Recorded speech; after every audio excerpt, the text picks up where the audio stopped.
بسم اللہ الرحمن الرحیم۔ بچوں، آج ایک نئی کہانی لے کر ہم آپ کے سامنے حاضر ہیں، اور یہ کہانی حضرت نوح علیہ السلام کے بارے میں ہے، جو اللہ تعالیٰ کے پہلے رسول تھے۔ اب آپ حیران ہوں گے کہ آپ نے تو ہمیں پہلے نبی کی کہانی سنا دی ہے، وہ حضرت آدم علیہ السلام کی کہانی ہے، تو حضرت نوح علیہ السلام اللہ تعالیٰ کے آپ کہہ رہے ہیں کہ پہلے رسول ہیں۔ تو جناب، سب سے پہلے ہم آپ کو یہ بتاتے چلیں کہ حضرت نوح علیہ السلام اللہ کے پہلے رسول ہیں، اور حضرت آدم علیہ السلام یہ اللہ کے پہلے نبی تھے۔ جی بالکل، آپ نے درست اندازہ لگایا کہ نبی اور رسول میں فرق ہوتا ہے۔ رسول اور نبی میں فرق کیا ہوتا ہے، یہ جب آپ کہانی سنیں گے تو آپ کو خود ہی معلوم ہو جائے گا۔ تو ہم کہانی کا باقاعدہ بتاتے ہیں آپ کو کہ یہ پیچھے ہم دیکھ چکے، پیچھے ہم آپ کو بتا چکے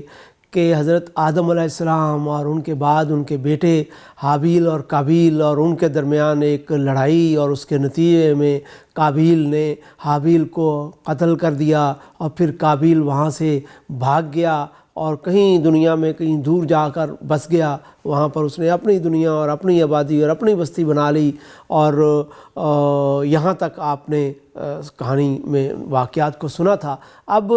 اس کے بعد کئی 100 سال بعد، یعنی کہ آپ کہہ سکتے ہیں کوئی 1000 سال بعد، آپ کہہ سکتے ہیں کوئی 1500 سال بعد، برکیف اتنا ہی ہوگا، کوئی 1000-1500 سال یا اس سے کم کا عرصہ گزر گیا،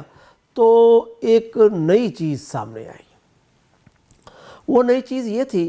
کہ لوگ اس دین کو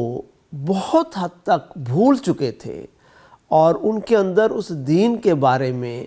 بڑی غلط فہمیاں اور مس انڈرسٹینڈنگز آ گئی تھیں، جو دین ان کو حضرت آدم علیہ السلام اور ان کے بعد آنے والے جو نبی تھے، حضرت شیس علیہ السلام ہیں، کہتے ہیں کہ حضرت ادریس علیہ السلام بھی اس کے بعد آئے، تو ان نبیوں کی جو تعلیمات تھی وہ بہت حد تک خراب ہو چکی تھی۔ مثلاً یہ کہ ایک اللہ کی عبادت کے بجائے لوگوں نے اب وہاں پر بتوں اور مورتیوں اور تصویروں کی پرستش شروع کر دی تھی۔ اب آپ سوچتے ہوں گے کہ یہ کیسے ہو گیا کہ پہلے وہ اللہ تعالیٰ کی عبادت کرتے تھے، اسی کو اپنا الہ اور اسی کو اپنا معبود مانتے تھے، تو پھر کیسے وہ بتوں کی پوجا کرنے لگے؟ انہیں کوئی روکنے والا نہیں تھا، کیسے اس کے ذہنوں میں آ گیا، کیسے ان کے ذہنوں میں آ گیا کہ وہ اللہ کی عبادت کی جگہ پر ان بتوں کی عبادت کریں؟ تو اس کی ایک ریزن، ایک وجہ میں آپ کو بتا دیتا ہوں، کیونکہ بہت پرانی بات ہے نا، تو ہم تک جو باتیں پہنچتی ہیں وہ پوری باتیں تو نہیں پہنچتی، تھوڑی تھوڑی باتیں پہنچی ہیں، تو وہ ہم آپ کو بتا دیتے ہیں کہ وہ بتوں کی پوجا تک کیسے آئے۔ تو ایک وجہ یہ بیان کی جاتی ہے کہ لوگوں نے جب یہ دیکھا کہ یہ حضرت آدم علیہ السلام ہم میں نہیں رہے، حضرت شیس علیہ السلام ہمارے درمیان نہیں رہے، حضرت ادریس علیہ السلام ہمارے درمیان نہیں رہے، تو نیک لوگ جو ہیں وہ ہمارے درمیان نہیں رہے، تو ان کی کوئی یاد ہمارے پاس ہو، ان کی کوئی نشانی ہمارے پاس ہو، تاکہ ہم جان سکیں، کہ اپنے بچوں کو بتا سکیں، اپنی آنے والی نسل کو بتا سکیں کہ یہ ہمارے بزرگ تھے۔ وہ ہم سے اگر پوچھیں کہ وہ بزرگ کیسے تھے، تو ہم انہیں کم از کم بتا تو سکیں کہ یہ ہمارے بزرگ ہیں۔ تو اس زمانے کے جو لوگ بھی آرٹسٹ تھے یا پینٹر تھے یا بنانے والے تھے، بت تراش تھے، انہوں نے ان میں سے کسی ایک نے کوئی پہلے ایفرٹ کی ہوگی اور کسی نبی کی کوئی تصویر بنائی ہوگی، آپ نے کسی بزرگ کی تصویر بنائی ہوگی۔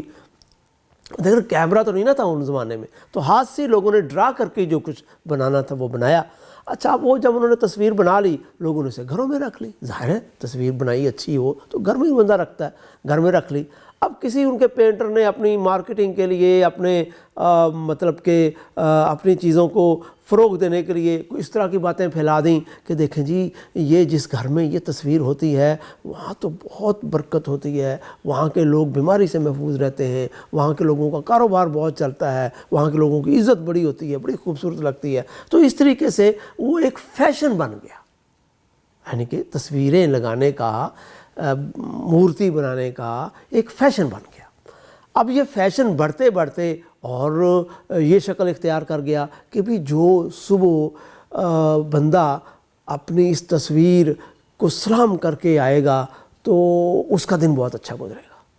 تو اس طریقے سے ان کے ہاں یہ باتیں پھیلنے لگیں کہ تصویروں والا گھر، تصویر کی عزت کرنے والا اس کے آگے جھکنے والا بہت ہی کامیاب رہتا ہے، اس کے گھر میں بڑی برکت ہوتی ہے۔ اب آہستہ آہستہ وہ لوگ اللہ تعالیٰ کے بجائے انہوں نے ان تصویروں، ان بتوں اور مجسموں کی انہوں نے عبادت کرنی شروع کر دی، اور اللہ تعالیٰ کو بھول ہی گئے۔ یعنی کہ بجائے اس کے کہ وہ اللہ تعالیٰ سے دعا کرتے، وہ سوچتے کہ یہ تو اللہ کے نیک بندے ہیں نا، جن کی ہم نے مورت بنائی ہے، جن کی ہم نے تصویر بنائی ہے، تو ہم ان کو کہتے ہیں کہ یہ ہمارا کام کرا دیں، یہ اللہ سے کہیں کہ ہمارے لیے دعا کر دیں۔ اس طریقے سے دعا سے آگے بڑھتے بڑھتے پہلے دعا انہوں نے کرانی شروع کر دی، پھر عبادت شروع ہو گئی، جھکنا شروع ہو گیا، سجدہ شروع ہو گیا۔ اس طریقے سے لوگ اللہ تعالیٰ کے بجائے ان بتوں، ان تصویروں اور ان مجسموں کو اللہ سمجھنے لگے، اللہ کی جگہ سمجھنے لگے۔ پہلے اللہ کی جگہ، پھر اللہ کو بھول گئے کہ بس اسی سے کام ہوتا ہے، تو ہمیں کیا ضرورت ہے اللہ تعالیٰ کی عبادت کرنے کی۔ تو یوں دین، جو توحید انسان کو اللہ تعالیٰ نے سکھائی تھی، اللہ تعالیٰ نے انسان کی فطرت میں، اس کی نیچر میں رکھی تھی، اس کی جگہ پر یہ ایک بہت بڑا گناہ جو شرک کا ہے یہ آ گیا۔ تب اللہ تعالیٰ کا ایک طریقہ ہے کہ جب انسان ہدایت سے بھٹک جائے اور اللہ تعالیٰ کو معلوم ہو جائے، اللہ تعالیٰ کو تو ہر چیز پتہ ہے نا، تو اللہ تعالیٰ کو یہ معلوم ہو جائے کہ اب یہ صحیح راستے پر خود سے آنے والے نہیں ہیں۔ کئی چیزیں غلطیاں ہوتی ہیں نا، انسان تجربے سے ٹھیک ہو جاتا ہے، لیکن کئی غلطیاں ایسی ہوتی ہیں کہ ان کو سنوارنے کے لیے انسان کو یا اس غلطی کرنے والے کو بتانا پڑتا ہے کہ بھئی آپ ایسا نہ کریں، ایسے کریں، یہ غلط ہے، یہ صحیح ہے، آپ اس میں اتنی چیز ٹھیک ہے، اتنی چیز غلط ہے۔ تو یہ چیز بتانے کے لیے اللہ تعالیٰ نے حضرت نوح علیہ السلام کو ان کی طرف بھیجا۔ حضرت نوح علیہ السلام کو یہ نہیں ہے کہ کوئی باہر سے، انہی کے اندر کے ایک انسان تھے، اور یہ آپ کو ہم ایک بات بتا دیں کہ یہ کبھی نہیں ہو سکتا کہ کسی معاشرے میں کوئی خرابی ہو تو سارے لوگ ہی خراب ہو جائیں۔ نہیں، اس میں سوچنے سمجھنے والے لوگ ہوتے ہیں جو یہ سمجھتے ہیں کہ بھئی یہ ان بتوں کا، یہ ان مورتیوں کا، ان کا کیا تعلق ہے اللہ تعالیٰ سے؟ اللہ تعالیٰ نے تو نہیں نہ کہا کہ یہ مورتیاں بناؤ۔ لوگوں نے اپنے خیالوں سے بنانی شروع کر دی، اپنے خیال سے بنانی شروع کر دی، اور اس طریقے سے ان کا رواج ہو گیا۔ تو حضرت نوح علیہ السلام ان لوگوں میں سے تھے جو بالکل سمجھتے تھے کہ یہ شرک، یہ بتوں کی پوجا، یہ مورتی گھر میں رکھنا، یہ بالکل غلط بات ہے، بہت گناہ کی بات ہے، اللہ تعالیٰ کے حکم کی خلاف ورزی ہے۔ تو وہ ایک بالکل اسی راستے پر تھے جس راستے پر حضرت آدم علیہ السلام نے انسان کو لگایا تھا، جس کے بعد حضرت شیس علیہ السلام نے ان کو بتایا تھا، حضرت ادریس علیہ السلام نے ان کو بتایا تھا۔ تو حضرت نوح علیہ السلام بالکل درست ٹریک پر تھے، درست ان کا تصور تھا۔ تو اب اللہ تعالیٰ نے ان کو اپنا نبی بھی بنا دیا اور رسول بھی بنا دیا، رسول بنا دیا، اور کہا کہ آپ اپنی قوم کو ایک بڑی اہم بات بتا دیں۔ وہ اہم بات کیا ہے؟ وہ یہ بات ہے کہ میں آپ کو یہ بتانے آیا ہوں کہ شرک چھوڑ دیں، ایک اللہ کی عبادت کریں۔ انسان کو اللہ تعالیٰ نے اس دنیا میں آزمائش کے لیے بنایا ہے، آپ کی آزمائش ہو رہی ہے کہ آپ اچھے انسان ہیں یا برے انسان ہیں، اور پھر قیامت آئے گی اور اس کے حوالے سے آپ یا جنت میں جائیں گے یا دوزخ میں جائیں گے۔ لیکن میں رسول بن کر آیا ہوں، آپ کو اس دنیا میں میری بات بھی ماننی ہے، اور جس طریقے سے آخرت میں اچھوں کا انجام جنت کی صورت میں ملے گا، اچھوں کو نیکی کرنے کا صلہ جنت کی صورت میں ملے گا، اور بروں کو برائی کرنے کا انجام دوزخ کی صورت میں ملے گا، ناکامی کی صورت میں ملے گا، اسی طرح میں رسول کے طور پر تمہارے پاس آ گیا ہوں، میری بات اگر جو مانے گا وہ کامیاب ہوگا، اور جو نہیں بات مانے گا وہ اسی دنیا میں ناکام ہوگا، اسی دنیا میں عذاب کا شکار ہوگا۔ تو یہ رسول ہوتا ہے۔ تو رسول یعنی کہ رسول جو ہے وہ آنے والی قیامت کو اسی دنیا میں کر کے دکھاتا ہے اللہ تعالیٰ کے حکم کے مطابق کہ یوں ہوگا قیامت میں، اچھوں کا انجام اچھا اور بروں کا انجام برا۔ تو انہوں نے کہا کہ میں رسول کے طور پر آپ کو یہ سمجھانے آیا ہوں کہ اس دنیا میں اچھوں کا انجام اچھا ہوگا، بروں کا انجام برا ہوگا، میری بات کو مانو، شرک کو چھوڑ دو۔ اللہ تعالیٰ نے جو انسان کو ہدایت دی ہے حضرت نبیوں کے ذریعے جو پیچھے آ چکے ہیں، اس کو ماننا ہے۔ تو حضرت نوح علیہ السلام نے یہ بات جب کہی تو ان کی قوم نے ان کا مذاق اڑایا اور کہا کہ لو تم بھئی ہمارے جیسے انسان ہو، تم کیسے کہہ سکتے ہو کہ ہم اللہ تعالیٰ کا پیغام ہمیں پہنچانے آئے ہو؟ وہ تو کوئی فرشتہ ہو، کوئی جن ہو، کوئی بہت غیر معمولی بات ہو۔ حضرت نوح علیہ السلام نے کہا کہ بھئی آپ کوئی عقل کی بات کریں، آپ بھی انسان، میں بھی انسان، میں آپ کو وہی بات بتاؤں گا نا اللہ کے حکم سے جو آپ کر سکتے ہیں۔ اگر میں جن ہوتا، اگر میں کوئی فرشتہ اللہ تعالیٰ کے رسول بھیجتے تو آپ کہتے لو جی یہ تم کر سکتے ہو اس لیے کہ تم تو فرشتے ہو، تم تو جن ہو، ہم سے تو نہیں ہوتا، ہم تو انسان ہیں۔ تو اللہ تعالیٰ نے ہمیشہ اس سے پہلے بھی جو نبی بھیجے ہیں وہ ہم انسانوں میں سے ہی بھیجے ہیں نا، انسانوں کی ہدایت کے لیے انسان ہی آئیں گے، کوئی غیر انسان تو نہیں آئے گا۔ تو یہ بات انہوں نے سمجھائی۔ اچھا، اب اس کے بعد کے جواب میں وہ تو ظاہر ہے کہ کوئی بات نہیں تھی، تو انہوں نے کہنا شروع کر دیا اور بھئی آپ تو مطلب کہ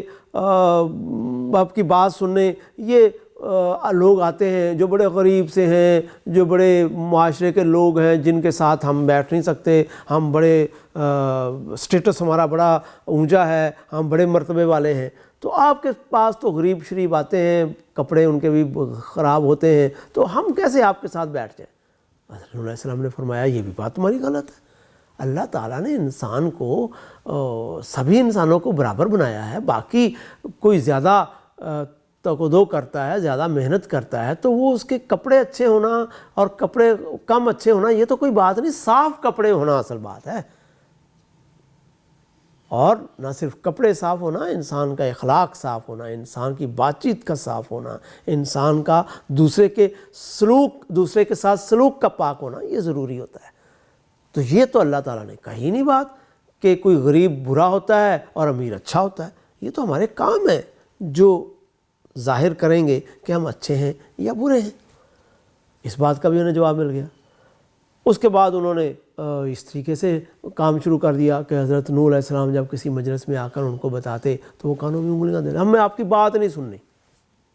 آپ تو ہمیں بور کرتے ہیں، آپ ہمارے رنگ میں بھنگ ڈالنے آ جاتے ہیں، جب بھی ہم کوئی یہاں پر دعوت کرتے ہیں، کوئی مجلس جماتے ہیں، کوئی گانا سنیں گے، کوئی ہنسی کھیل مذاق سنیں گے، آپ آ جاتے ہیں ہمیں نصیحتیں کرنے۔ تو حضرت نوح علیہ السلام نے انہیں سمجھایا کہ میں کوئی عام سی بات آپ کو کرنے نہیں آیا، ان کو دوبارہ سے سمجھایا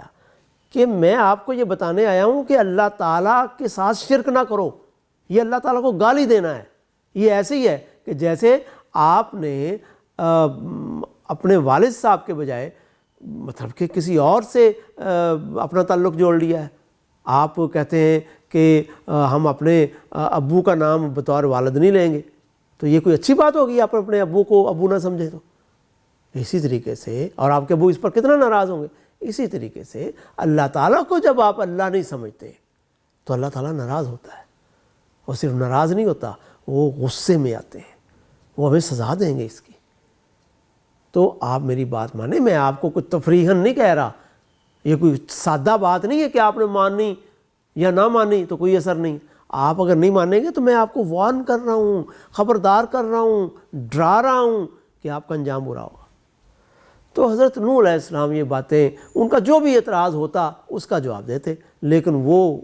اس کے اوپر کوئی نہ کوئی بات کہہ دیتے۔ اس طریقے سے یہ سلسلہ چلتا